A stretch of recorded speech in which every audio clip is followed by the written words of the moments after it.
C'est ici, dans la salle Saint-Exupéry de Voipy, que les passionnés d'histoire se sont retrouvés en novembre 2014 pour la 12e édition du Salon du Livre d'Histoire.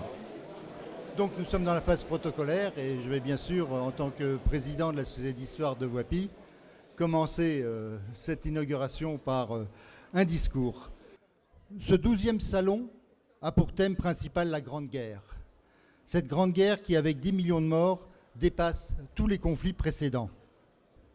Nous nous devons de continuer ce grand travail de recherche commencé par nos prédécesseurs et poursuivi par des auteurs du monde entier. Connaître l'histoire, c'est d'abord un plaisir, un hobby, un goût pour beaucoup d'entre nous, mais c'est aussi une nécessité sociale. Pour chaque être de connaître sa propre histoire et celle de sa famille, pour la nation et pour l'humanité, de connaître sa propre histoire. Ça évite là aussi souvent de recommencer les erreurs du passé, même si l'histoire ne saurait seule nous décrire l'avenir, il est souvent un éclairage indispensable, fait partie des données du problème analysé pour apporter les meilleures solutions possibles. À l'occasion de cet événement, ce sont plus de 100 auteurs et une trentaine d'associations qui ont fait le déplacement pour partager avec les visiteurs un moment d'échange et de convivialité. C'est la première fois que je viens. En fait, j'ai été invité par l'ancien président, je crois, du Salon du Livre, M. Pierre Bram, à propos de ce livre, Le mouton à la porte rouge. Un écrivain attend des rencontres, c'est-à-dire un livre est mort s'il n'est pas lu. Je ne cherche pas le succès à tout prix, à vendre 100 000 exemplaires. Je cherche une vraie rencontre, un vrai contact avec un lecteur ou une lectrice. Eh bien, je constate une fois de plus que quand on est dans un salon spécialisé, on a un public passionné qui ne vient pas par hasard, qui sait pourquoi il vient et qui par conséquent est vraiment intéressé. Le fait de rencontrer les auteurs fait qu'en définitive on a envie de lire leurs ouvrages et puis ensuite de pousser un peu plus loin aussi, souvent les études historiques que l'on peut faire, enfin études historiques tout autrement, ceux que l'on est amateur au niveau période. Le salon de Voipy fait partie des grands salons dans l'Est de la France, c'est bien connu. Pour ma part, c'est la deuxième fois que je viens. Je suis venu il y a 3 ans. C'est un salon où l'on a plaisir à venir, à la fois du fait de l'accueil et de l'ambiance générale. C'est un salon qui est très convivial. Pour un auteur, l'intérêt d'un salon comme celui-ci est double. D'une part, vous allez rencontrer des lecteurs qui ont lu vos livres précédents et qui vont vous en parler, vous en faire la critique, comment ils l'ont compris, etc. Donc c'est très enrichissant pour l'auteur. Et puis vous allez avoir des lecteurs qui viennent acheter spécifiquement le nouveau livre et qui vous racontent pourquoi. Alors, des souvenirs de famille, des souvenirs d'école, des tranches de vie personnelles. Et ça fait un véritable échange. Et ça, entre un auteur et ses lecteurs, c'est quelque chose d'important qui est assez bien réussi à Voipy. On n'a pas eu l'occasion de rencontrer des auteurs qu'on connaissait, mais on a rencontré beaucoup d'auteurs et beaucoup de personnes passionnées par ce qu'ils faisaient. Et c'était très intéressant de pouvoir discuter avec eux de leur ouvrage et de la guerre, justement. La généalogie a toujours intéressé les gens.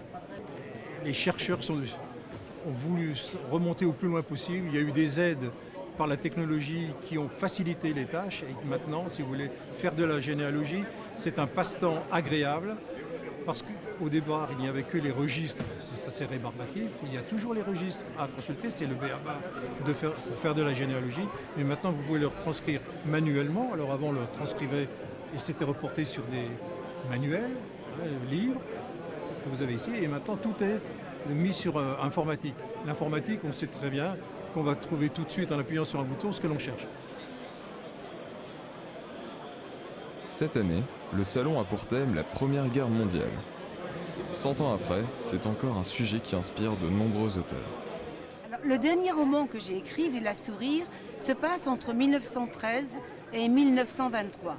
C'est vrai que j'ai voulu montrer que cette époque, 14-18, a été un moment très important pour les femmes. Elles ont dû suppléer l'absence des hommes, pour la plupart, partis sur le front. Elles ont pris vraiment leur place dans la société. Elles n'étaient plus uniquement dans les maisons ou à donner le grain aux poules, à aider le mari. mais c'était montrer aussi comment une famille bourgeoise qui avait des principes, qui avait moraux, de société, pouvait d'un seul coup basculer, se réveiller et se dire « j'ai une place à prendre dans cette époque ». Alors cette femme exceptionnelle qui a changé ma vie s'appelle Lord Diebold Mutchler. C'est petit a, une très grande résistante, une déportée, une internée. Mais alors c'est surtout, et ça c'est énorme, la vraie secrétaire de Jean Moulin, et c'est une des 6 femmes compagnons de la Libération. Si on considère qu'il n'y a que 6 femmes compagnons de la Libération sur 1038, eh ben c'est une honte de se dire que nous ne connaissons pas le nom de ces 6 femmes par cœur. Durant ce week-end, les visiteurs ont aussi pu assister à des conférences et à des tables rondes aux thèmes variés, axés majoritairement sur la Grande Guerre. Mesdames et messieurs, donc je vais démarrer cette évocation du début de la guerre. Je démarre par quelques images. Bien, je ne vous ai pas passé ça pour un côté morbide, mais comprenez bien que vos grands-parents, vos arrière-grands-parents ont vécu ça, aussi bien à l'avant qu'à l'arrière. Donc imaginez pendant 4 ans, tant sur le front que sur l'arrière, voilà un peu ce qu'ont vécu, si vous voulez, nos ancêtres. Et donc on peut se demander, mais pourquoi tout ça et comment cela a-t-il pu se déclencher ? Je suis venu vous présenter cet ouvrage Chauvet-Pont d'Arc, le premier chef-d'œuvre de l'humanité, puisque voilà plus de 20 ans que je m'intéresse à ces thèmes liés à la préhistoire et à l'art pariétal.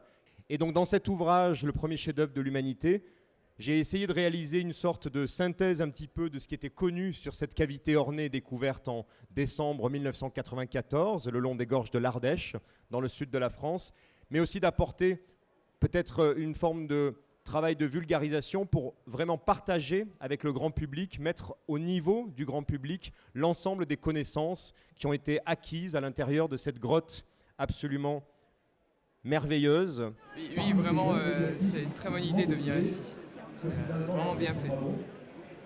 On recommande à nos amis, on recommandera à nos amis de revenir l'année prochaine au salon parce que le salon est très intéressant et très attractif parce que on apprend beaucoup de choses dans ce salon. Alors, nous allons remettre le prix du livre d'histoire et pour ce prix, 5 livres étaient en compétition.